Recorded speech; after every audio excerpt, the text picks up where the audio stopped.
we'll get started. So welcome. My name is Laura Singer, and I am a member of St. John's, and I've been involved with the anti-racism team here since about 2017. I was one of the co-chairs with my co-facilitator today, Mike. We were co-chairs of the anti-racism team for a few years. Then I've been a committee member of the team, and right now I'm the current convener of the team.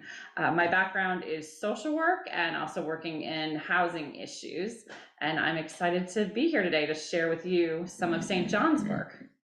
And my co-partner, Mike. Good morning, I'm Mike Underhill.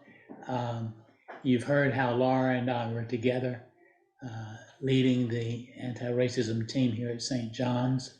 My background is I'm a retired parish minister, ordained in the United Church of Christ, and it has been a pleasure to get connected with the Episcopal Church, and especially with St. John's here in Chicago. Right. So we want to thank the Anti-Racism Commission from the Diocese for putting this together and for hosting us, and for encouraging this work in the diocese. So I believe we have some members of the Anti-Racism Commission with us, Ida and Newland. So I just wanted to invite, in case Newland and Ida wanted to say anything before we start. Oh, thank you. Just to say, I'm delighted to see people from all over the diocese signing up and participating in this webinar, and just to underscore that members of the Anti-Racism Commission are most willing to partner with you as you continue in this hard, challenging, good work of becoming the beloved community. Great. And we also have Lucas with us, who is staff support for the Anti-Racism Commission. So he's helping us with our meeting today. So we appreciate all his help with putting this presentation together. And Ida just unmuted herself. Oh, so I Ida think she did. was going to say hello. Yes, just saying hello. Thank you all for your collaboration, and we are most excited about this webinar and what happens after. So thank you all for being here. Right.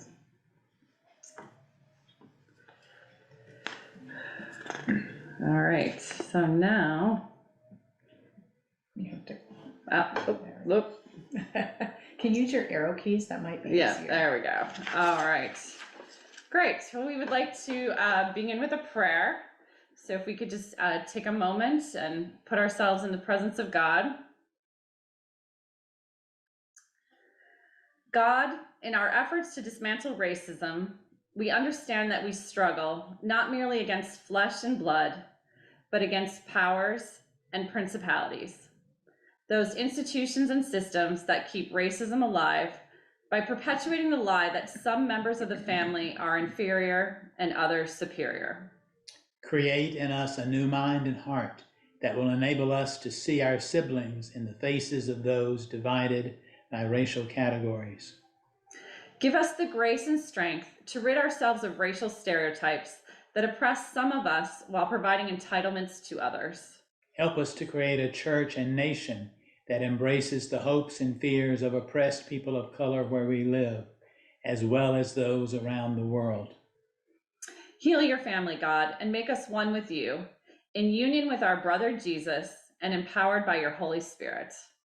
Amen. Amen.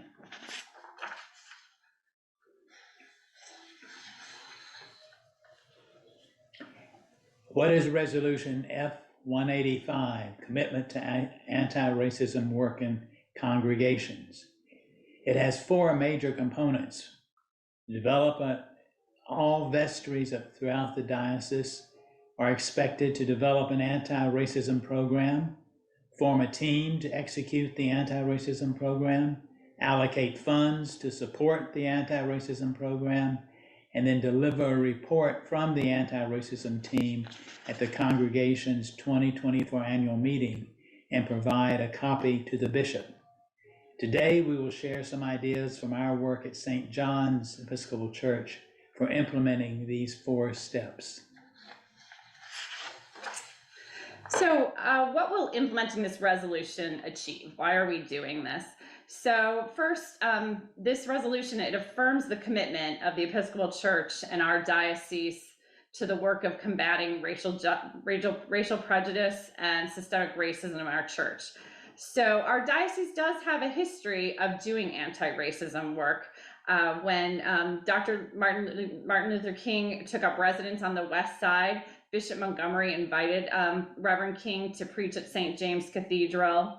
The Union of Black Episcopalians has been active in our diocese and was influential. In 1998, there was a coalition between the Lutheran and the Episcopal Church to do anti-racism work, and that grew into our current Anti-Racism Commission that was formed in 2006.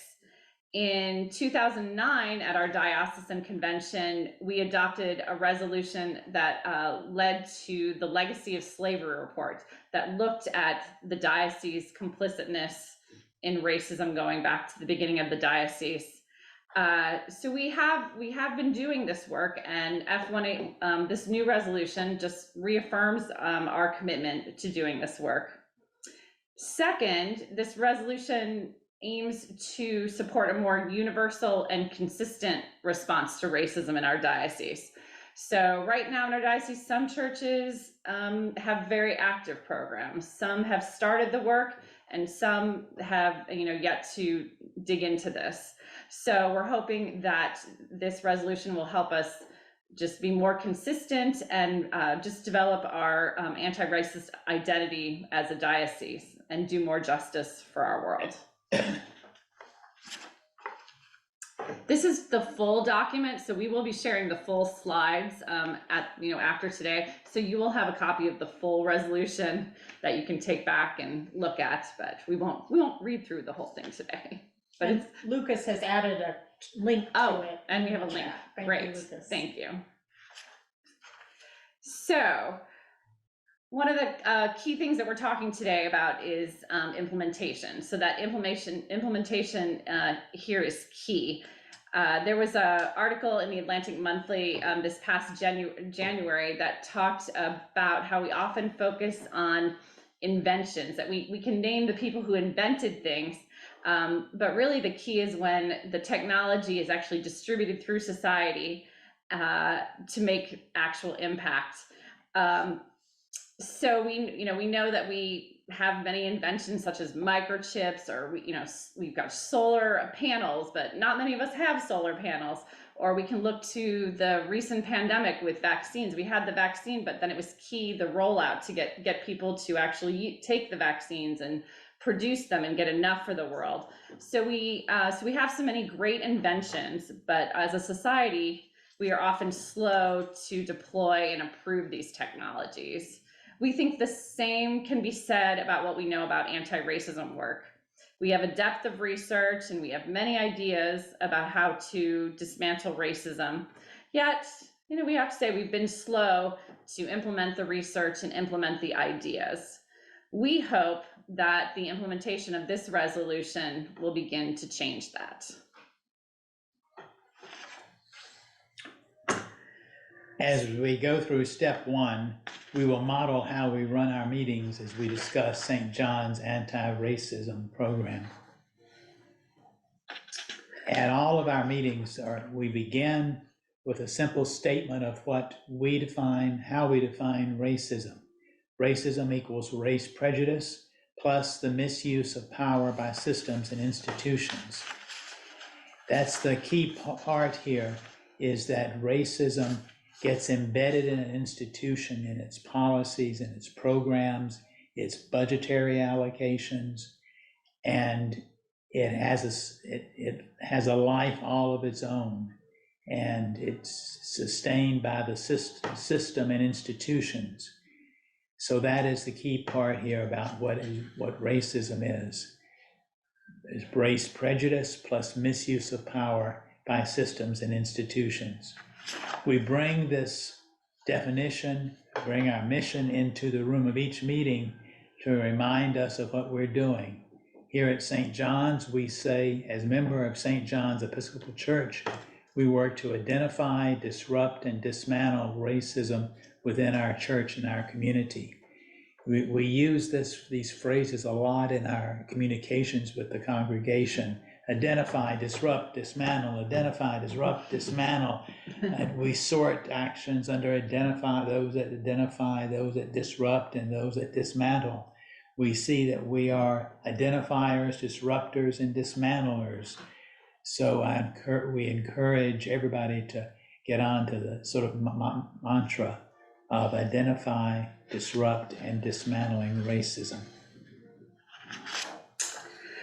Then one, I think we've learned through our trainings and through our time together that doing the anti-racism work, it's difficult. It can be challenging and it can be uncomfortable.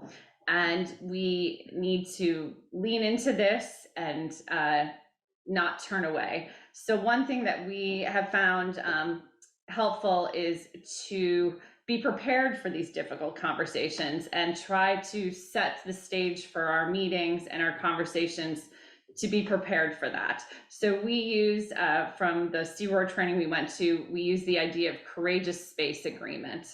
Sometimes you hear the concept of safe space, but we think within anti-racism work, you're not safe seems to mean comfortable and maybe staying away from pain.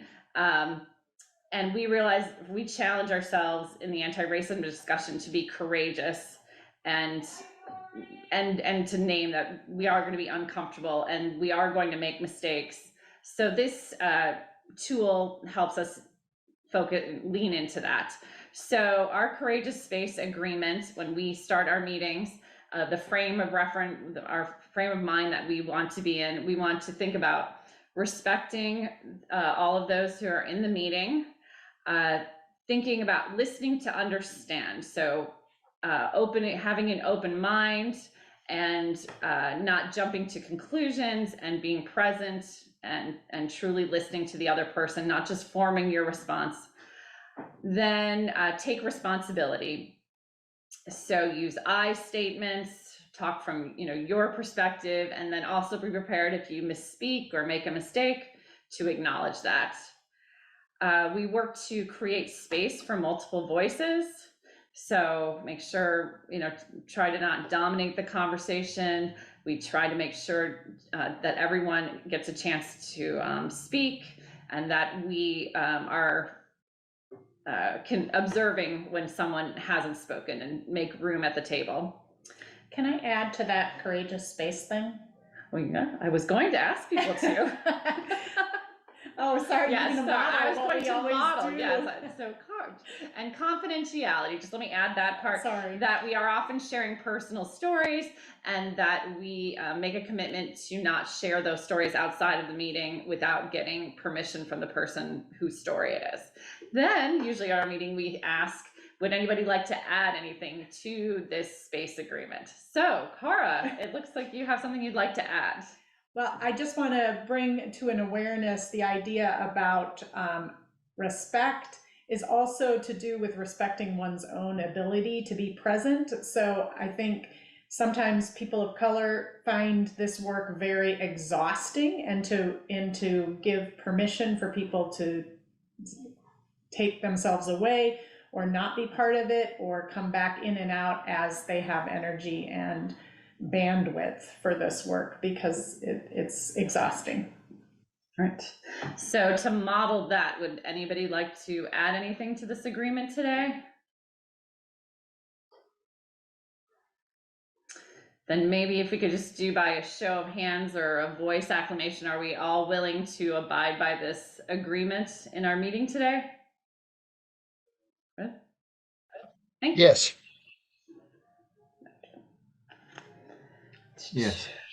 As we do this work, it is important, I believe, for us always to remember that anti-racism is at the core of Christian teachings. You recall that in the Gospels, I believe this is from the Gospel of St. Luke, of all the commandments, a legal expert decides to trap Jesus and asks him, of all the commandments, which one is the most important? And Jesus responds, love the Lord your God with all your heart, with all your soul, with all your mind, with all your strength. Love your neighbor as yourself. There is no commandment greater than these. So I think a simple reading of the Gospels would teach us that we find that love and respect for our neighbors is at the top of the list when it comes to activities that we as a community should be engaged in. This anti-racism is not something that comes about because the bishop has decided to do it. It's not something that we do because we want to get some points or to look good or to be better than other churches. We are involved in anti-racism work because that is what it means to be following Jesus as our leader.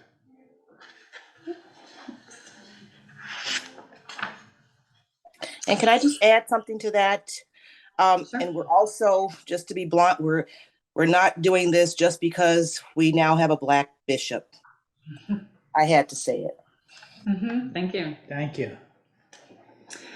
May I ask a question? Is there a particular reason why that's important for us to keep in mind today? Because I've heard comments. Because I've heard people talk. Why is this so important now? As you said, we've been doing it for years, but people haven't been paying attention, right? And so now we're paying attention because we have a Black bishop, but it's not that we just started this work because we have a Black bishop. Okay, thank you.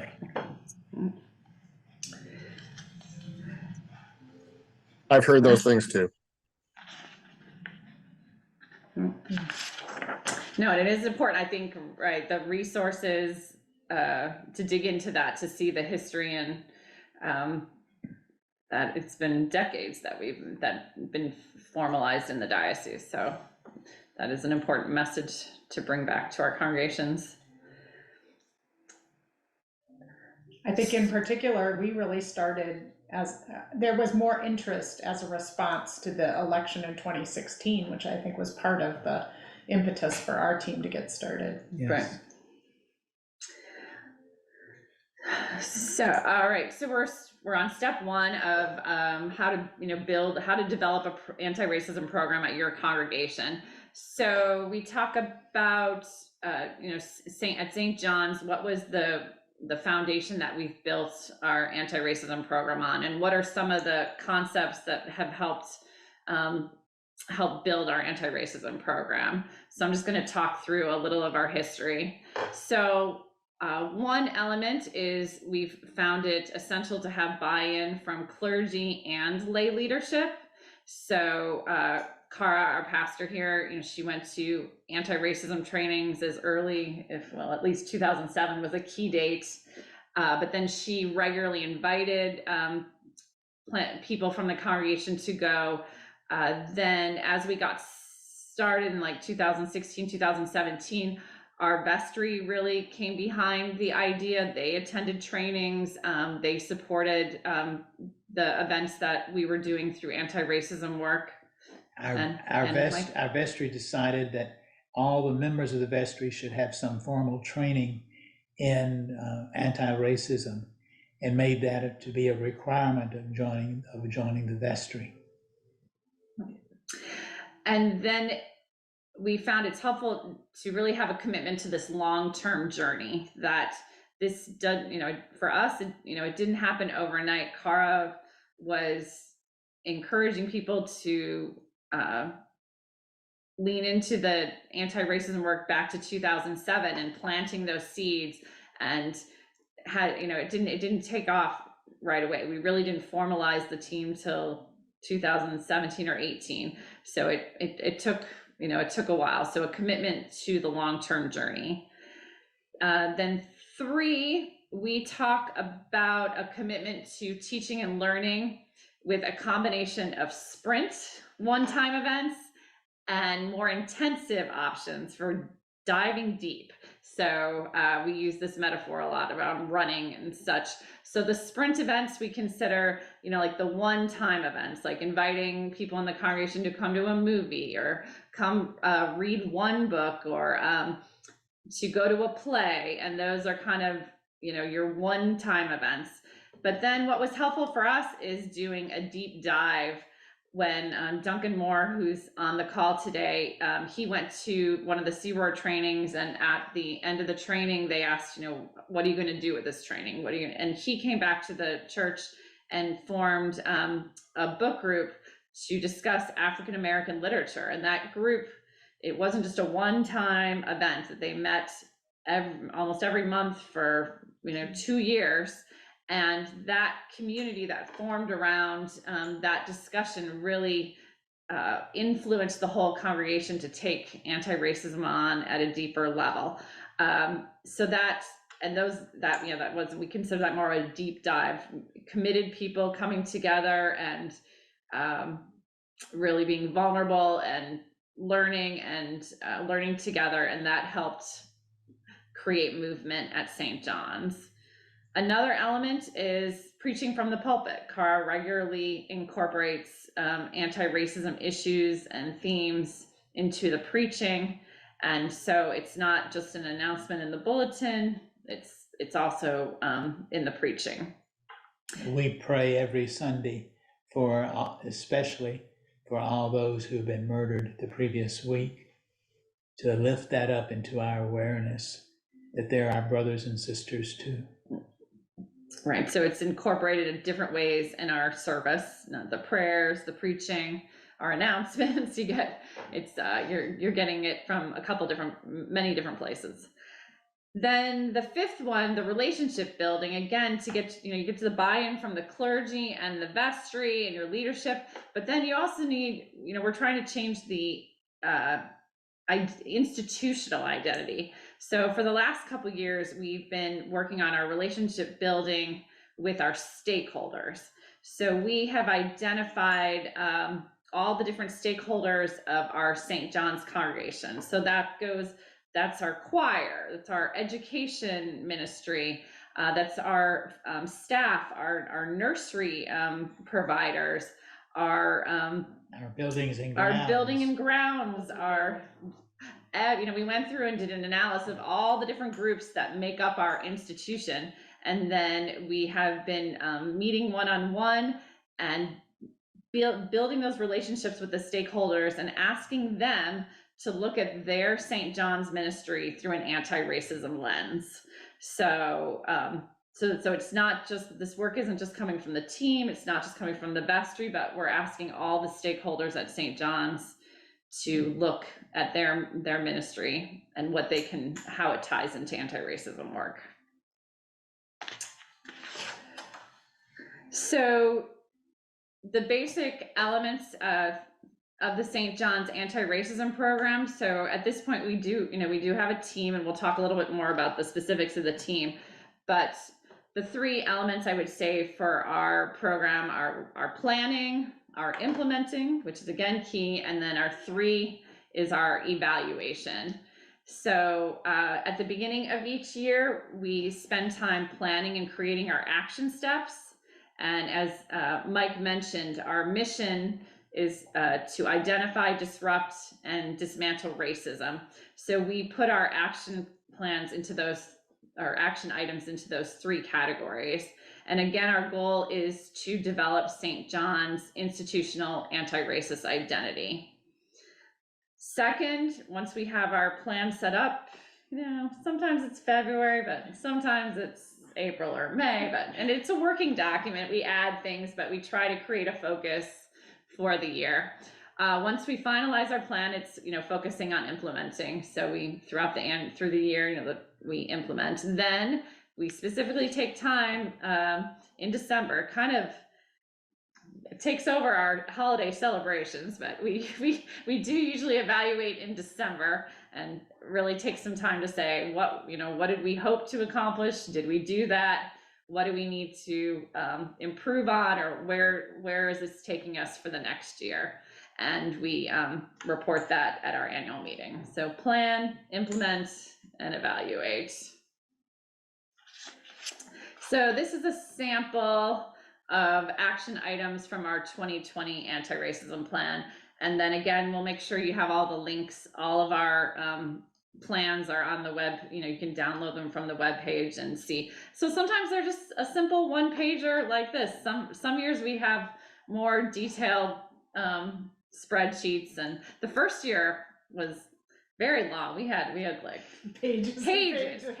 But by 2020, we had it into a neat one pager. So we really go where our energy is and where the Spirit is driving our team. But this is a combination, if you can read it, but we were doing some work with the Antiracism Commission. We were doing educational events with our book group and our child and youth group education. We were collaborating with the Northside Coalition Against Racism, so that, because our mission says that we work within our church and our community. So we're tied in with neighborhood groups and to work in solidarity with the neighborhood groups. And then we were also collaborating with the local church. So another church, All Saints, which is just east of us, we had written a grant together. So we were working with another church, we were working with the community, and we were working with our congregation. So those are just, if you're looking, for some ideas, you can take a look at our action plans, and there might be something that'll spur an idea for your congregation. How we formed an anti-racism team at St. John's, I think that the answer is we never grew tired of inviting people to new events. And as Laura mentioned a while ago, some of the points were one-time events only, where you could come in with little preparation and have a significant conversation with, or hear the point of view of a person about a particular racism issue. But you don't stop there. You have, some people want to learn a lot more, and there's no substitute for the kind of training that is available through the CWAR organization. We have found it to be invaluable in our work, and people really will commit time to something that's worthwhile, and that is most worthwhile is the training. So it's how you form a team is just keep asking and keep thinking up silly and serious opportunities for people to get involved in it. And then this gets into, how you institutionalize the team, right? So that's what we're going to talk a little bit about now, just the structures that we put in place. Right. On our vision, mission, mandate, and charter, the vision is the big picture item, the major social change we want to see, our dream. So for us here at St. John's, it's to create the beloved community in the United States of America based on the love of Christ. And we go on to talk about humanity of all races, power being shared, abundance of resources, and responding to the people of color as fully as we do to those of white people. So we developed this structure when we were doing work with the Antiracism Commission's congregational project. And honestly, we had our mission first, and then we backtracked and created our vision. So the vision, is the dream, what we're heading for. The mission is how we will accomplish your vision. And then this is really what we use all the time. It's like what guides our work. And we've said it a few times, and hopefully our congregation knows it too, right? We're working to identify, disrupt, and dismantle racism within our church and community. I bet this group would even say that. Yes. Right. With a little conviction. Right. So the vision is your big picture, your dream of where you want to go, and your mission is how you will get there. It's also posted in major rooms in the church. Right. So then Mike's going to talk about our mandates. The mandate Here we bring in the authority of the vestry, and this is to link the actions of the anti-racism team with the work of the vestry. So we're not doing something that's at odds with the vestry. It's part and parcel of what the vestry is all about, and therefore it gives authority to the team to do its work. And I found that once we had the mandate in place, it brings some order to the work, that the anti-racism team isn't just an ad hoc committee over here doing their own thing. It helps integrate the anti-racism work into the whole institution. It's not just a team off on its side doing its own thing. We're building our identity. It's who we are. So. And also, I think Laura was very clear at the beginning that if the current team just disappeared, we wanted the work to keep going. And by having this mandate through the vestry, it put pressure on the institution to continue the work despite the change of people. Right. If we all leave tomorrow, St. John's vestry still has to make sure there's a team going. So, all right. So then our charter outlines the specific procedures of the anti-racism team. So lining up how we operate, and again, it's another document so that when Mike and I move to the tropics, there'll be there's an outline of how the team operates and how to keep going. So the charter, it outlines our specific procedures, and ours it's not very, you can take a look at it. It's not overly specific, but some of the key items that we have are: members make a 1-year commitment to the team. We have at least one member who serves as a liaison between the team and the vestry. Decisions are made through discussion and consensus. Conflict is addressed through reflection, discussion, and prayer. And our charter, we review it every fall to make changes. So we modify our model of how we lead the team. We've modified it almost every year, like the committee structure and the chair structure. But so it's a working document, and it doesn't, you don't have to keep it forever. We go back every fall and tweak it. So, all right. So step 3 of this resolution is allocate funds to support the anti-racism program. So I think most of us have probably heard of an unfunded mandate. So it doesn't really do us any good for social change if we tell people to do anti-racism work but there's no resources to back it up. So in our charter, item 14 from our charter says each fall the anti-racism team submits a budget request for the anti-racism line item to the vestry for the following calendar year's budget. So I think, you'd have to check with your own congregation to see exactly how your budgeting process works.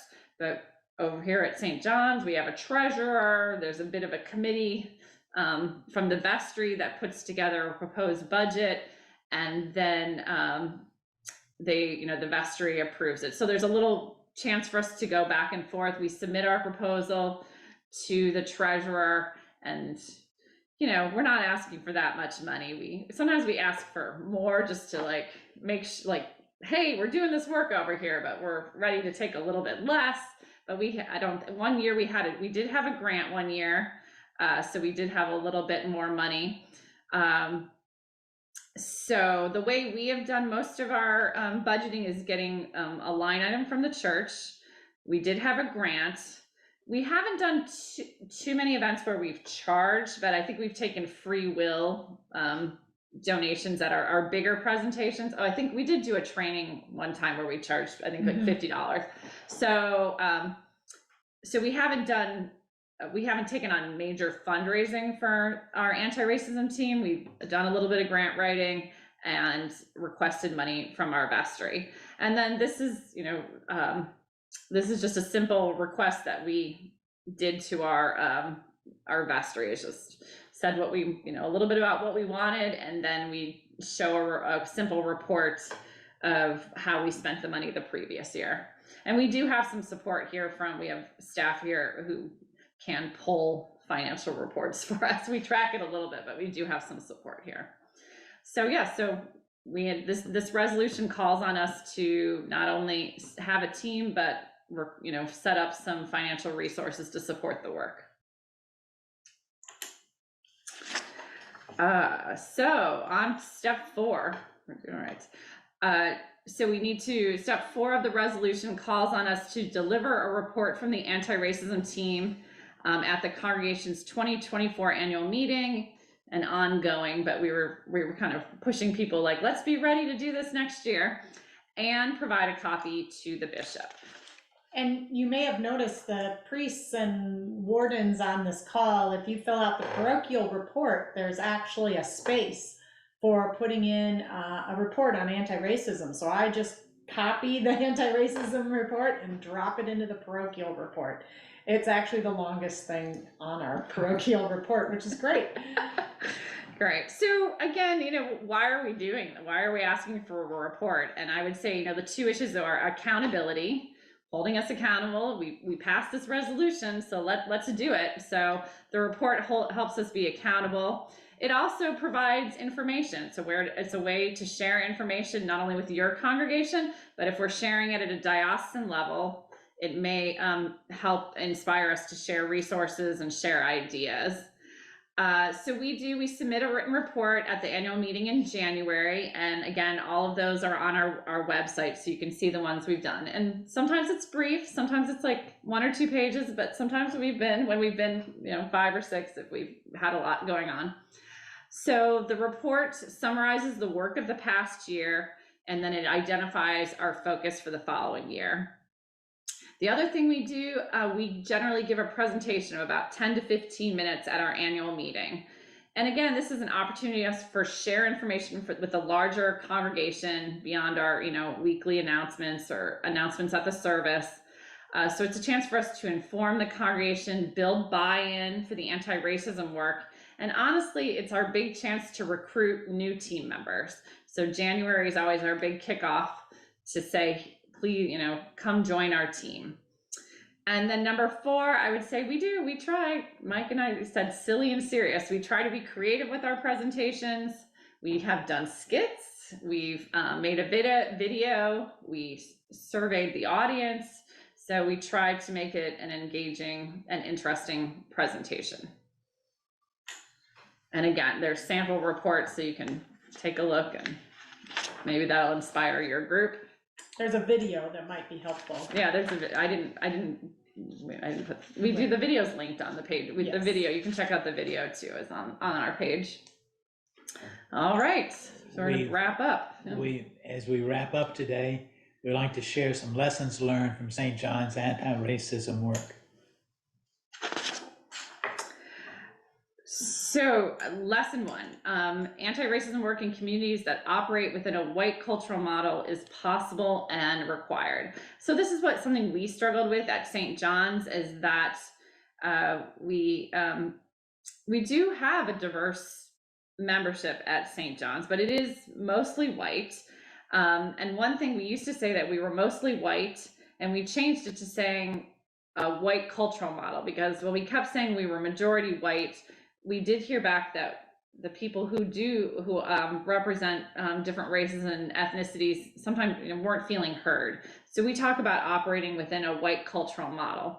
And we found that sometimes we were pausing like, oh, we don't have the right membership at the table and we need to wait. We need to wait till it's 50-50 people of color and white people. But some of the trainings that we went to and the discussions when we talk about institutional racism, it's really about changing the identity of the institution and how our institution presents itself. That depends how welcoming it is if people want to come to the table.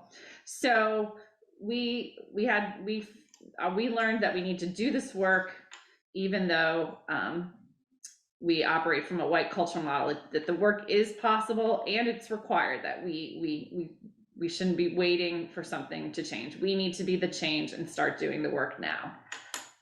The second lesson was It's okay to be uncomfortable in these discussions. It's okay because if you're doing this kind of work, you will feel uncomfortable at some points. And you can't stop that. It's good to think about how you'll handle a mistake in advance or how you learn to lead into discomfort. It's normal to feel that way. And not to think that you failed because there's some sense of being uncomfortable. And then this is my favorite one, we talked about it before, that this is a marathon, not a sprint, that you have to keep going, and that you do, and we take our lessons from, I am not a marathoner, but there are a few at our church, that, right, we can learn from that we have to train, but you also need to rest, and you keep going, so. It's lifelong learning. Lifelong, right. We have some resources for your consideration. Yes, so the Diocese is collaborating with Crossroads Antiracism. So there's a 3-day training coming up June 8th to June 10th at St. Paul the Redeemer. So I don't know if there's an email there where you can email for more information. Then I would say also watch your leadership news for registration for that. St. John's has benefited a lot from the CROAR trainings, and we have benefited by having like small groups go to the training versus just one person at a time. It's been helpful if a couple people go and get inspired and informed together. And our experience is that some people go and the longer training is exactly what they need. And they've come around with a new appreciation of institutionalized racism. And it's been a very powerful way to build the program in our church. So that's the diocesan training, and then the larger Episcopal Church has the Becoming Beloved community resources. There's a lot, there's a lot there. I think Bishop Clark just did some of the Becoming Beloved with the staff training sessions with the staff. So there's a plethora of resources there. Then we mentioned it before, but the Chicago, the Antiracism Commission here, there's the Legacy of Slavery report that looks at the history of racism in our diocese. And then it's a very deep, well-researched document, and it really helped us look at our position in the diocese. And then there's the Pathway to Reconciliation, which kind of is a 6-session program that you can run with your church to start doing anti-racism work and engage with the Legacy of Slavery report. And then we've just wrapping it up, we also have the St. John's resources. So you can go to our webpage and it has all of our plans. It has our charter. It has minutes from our meeting. And it also has all the reading, the book discussions, that kind of those deep dive discussions that helped push our team forward. There's the brochures for our reading groups are also there. So. This is really a comment from the last slide, this is a marathon, not a sprint. And just a reminder to the white people in the room that we have a choice about whether we face racism every day, but people of color do not. So it's also like the training is also about the choosing to do the work every day. All right, so we would like to open it up for any questions or comments. And I'm going to stop the share. That's great. So please unmute. All right. And maybe Lucas, if you saw any in the chat. Sue looks like she's got a question. I just wanted to point out something that we've done in our own parish. A young member of the parish pointed out to us that all of our stained glass and all of our artwork has white faces. And so we've been very intentional. Our parish administrator has found several wonderful websites where she can get art And so our bulletin covers on Sunday morning often have a picture of the scripture reading, but it's people of color as the character, as the people in the pictures, rather than white faces. And it's a quiet but an interesting way of kind of raising the issue. And what has been the reaction by the congregation to these new way of doing bulletins? I think I haven't heard a lot of comment, but I know there was a Sunday when I preached, the gospel was Jesus staying behind in the temple. And the picture was of Jesus Black with some African elders that he was talking to, and his parents coming in the distance. And so I made people pull their bulletin out and look at it. And for people who were at home on Zoom, I described it. And so it was like another way of saying, be sure you look at this. That's one of the things with building our relationships with our stakeholders is working with the worship committee and our choir. It has started to change at St. John's, that they look at the music that we use, they look at the art that we have, and incorporate a variety of images and songs. So that's it could be a helpful way to start doing work. Yes. Right. Newland? Yes, Laura, Mike, thank you so much. I know you also spent as a team at St. John's and delving into the history of the church. Who were the founding fathers? Where did they come from? To what extent did St. John's respond to the challenge of the civil rights movement? And I know you spent a lot of time in doing that hard digging. So I see that as an essential ingredient in the journey. Right, so we kind of modeling a little bit the legacy of slavery report from the Diocese, and then working with CROR and the Antiracism Commission, we did our own legacy of slavery timeline, where we looked at times that we were complicit and also times where we resisted, which is I think similar to an exercise that they do at the CROR trainings. Right, so I think we have that linked on our website also, and we've updated it a little because we did that, right, Newland, we were working with you on that, I think, during the pandemic. So I think we have updated, and it is right. We're constantly looking at how to share that more with the congregation, but it has been useful with the team.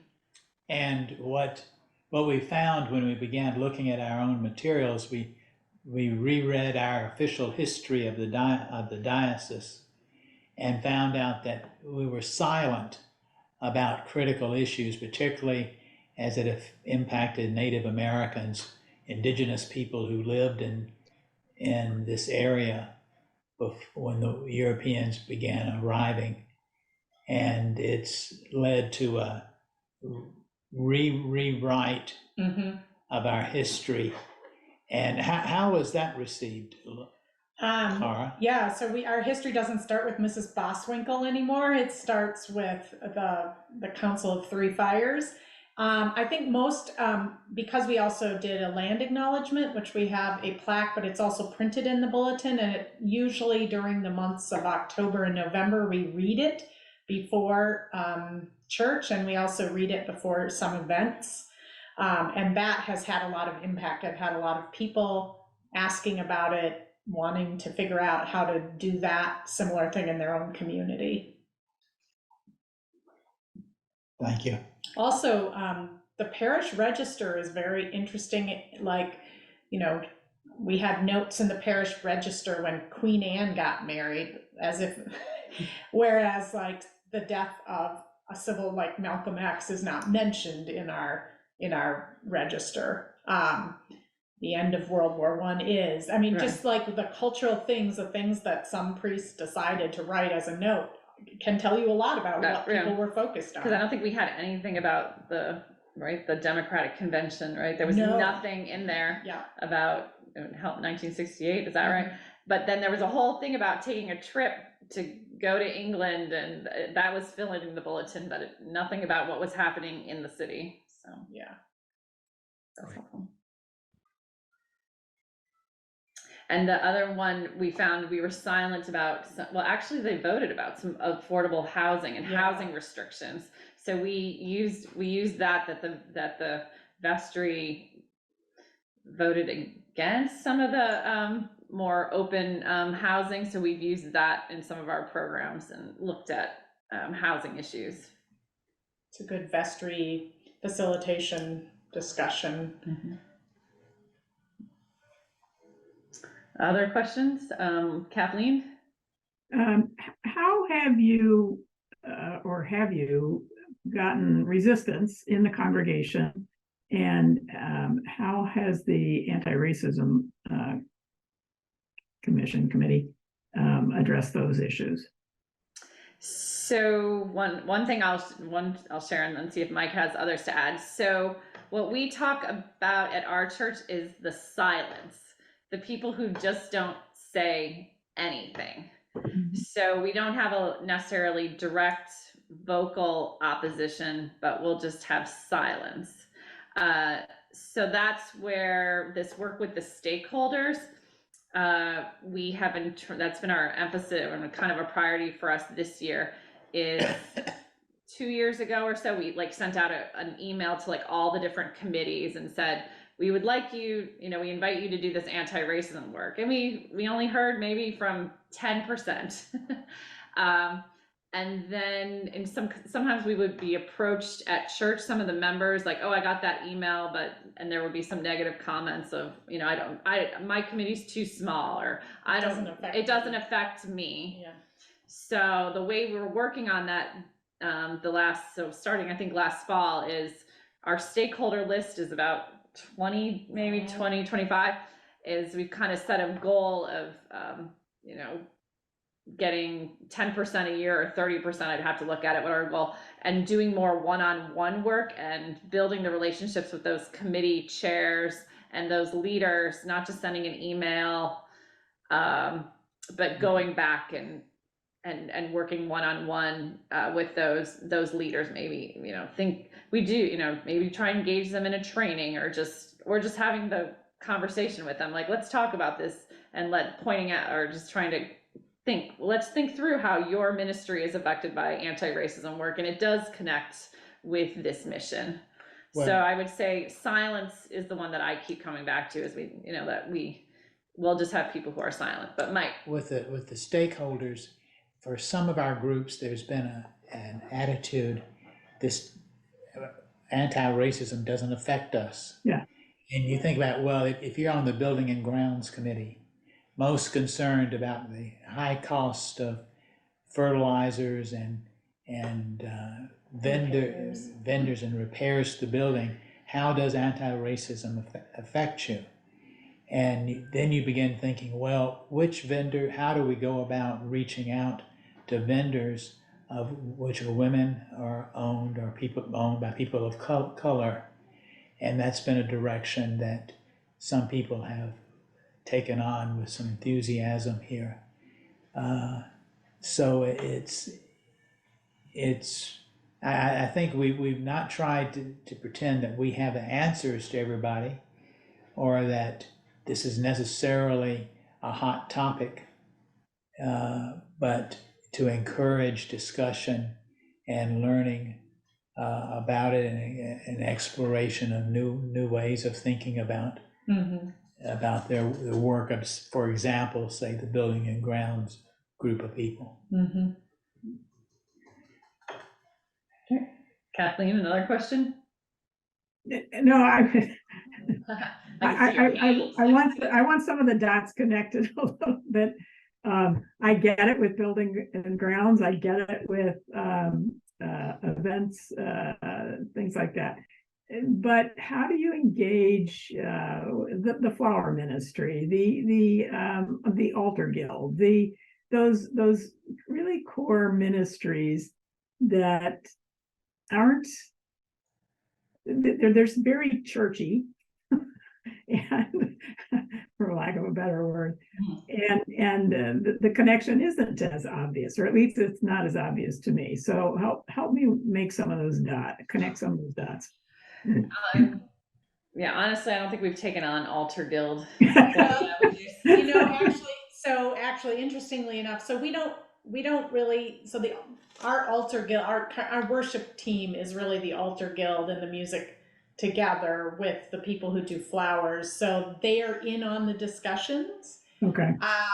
And it just so happened the head of our flower guild remembers being at Lane Tech High School and being a Lane Tech Indian and protesting against it as a high school student, and finally getting to vote against it as an alumni, and they finally removed it.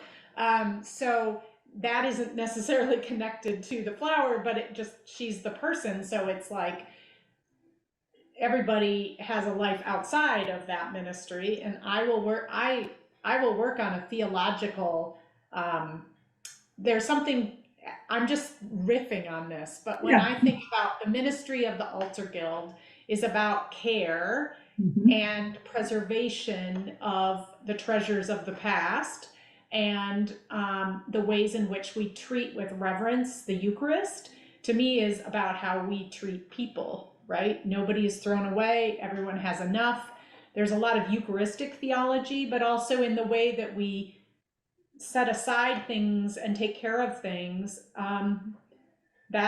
It's like a training for how we treat people. So, I'm just thinking out loud right now, but the engagement in the issue itself, people find their own connections to their family, to their community, to the news. So it's not necessarily about the Altar Guild being anti-racist, but the people in it.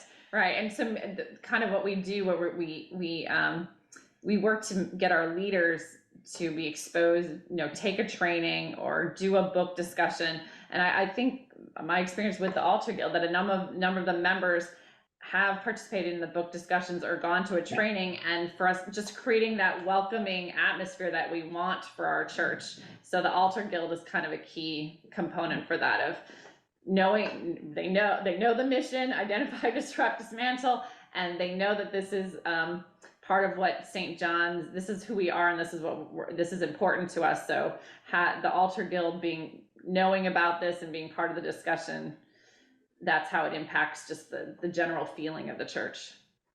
I really appreciate this notion of stakeholders. This is really a new way for me to think. We have a very robust anti-racism program at St. Luke's, but this takes it to another level, which I like. So thank you. Right, You're welcome. So you can take a look at our I'm not sure we've posted, and then I'll try to get it posted in the next couple of weeks. Our new action plan for this year shows, the actions of the worship team, the actions of the vestry. And so we've incorporated so there are some ideas for specific steps from some of those ministries of how they're looking at their ministry through an anti-racism lens. So there's one other component that Laura and Mike talked about a little bit, but when Laura talked about how we change our plan every year, one thing that's been really meaningful to me is that last year the anti-racism team, instead of having two co-chairs who ran the communication and always ran the meetings and set the agenda, we've tried the circle model of leadership, which came out of the reading of White Supremacy and Me book. Layla Said is the author. And so a different person leads the meeting. Another person is the caretaker of the guardian that makes sure everyone is heard. And another person takes notes, and those things rotate. And it was so helpful on the anti-racism team to see how different people's style and leadership skills came out, that we are now trying that on the vestry. So we still have the two wardens and the clerk officially, but who takes the notes rotates, and who leads the reflection. And that's been a really interesting way to spread power and to be a more creative and flexible and responsive leadership team. Right, so we're right now, so we still have we have a convener of the team that makes sure there is a host and kind of does a little bit of the work between meetings. But we're switched that, I'm the convener this year, but there was another convener last year. So we are trying to shift the leadership. Great. Other questions?